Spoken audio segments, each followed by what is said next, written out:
Madami sila. From her TV shows and movies, hanggang sa kanyang mga magazine covers at endorsements, we can't really get enough of Janine Gutierrez. At para sa mga gustong sumilip sa buhay ng ating kapuso sweetheart, sinagot niya ang Janine's firsts and lasts list. First out of the country, Hong Kong, last vacation, LA. first TV role, Oh my gosh, dumaan lang ako sa Pepito Manaloto, wala akong lines, hinatchingan ko lang si Jake Vargas. first crush, Eric Quizon, na naging tatay ko sa Victor Magtanggol. Oo, so inamin ko sa kanya na, Tito, actually, ikaw yung crush ko nung bata pa ako.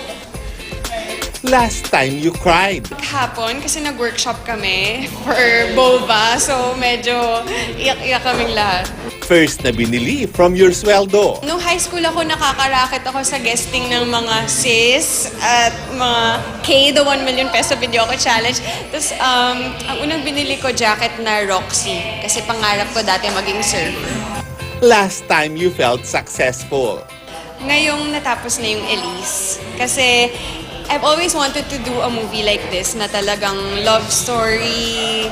Tapos medyo period pa kasi set in the 90s. Ang daming comedy, merong drama. Ito talaga yung pangarap ko na movie kasi ito yung mga klase ng pelikula na gusto kong pinapanood. ngayong 2019, mas marami pa raw firsts na gagawin si Janine, gaya ng pagiging vlogger It's honest house tour to. at bagong teleserye at movie.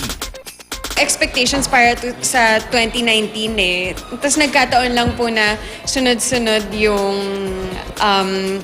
premiere ng Elise, tapos magsisimula din po ng bagong show sa GMA. So, feeling very blessed po and grateful lang. Abangan pa ang mga pasabog ni Janine Gutierrez ngayong 2019. Okay.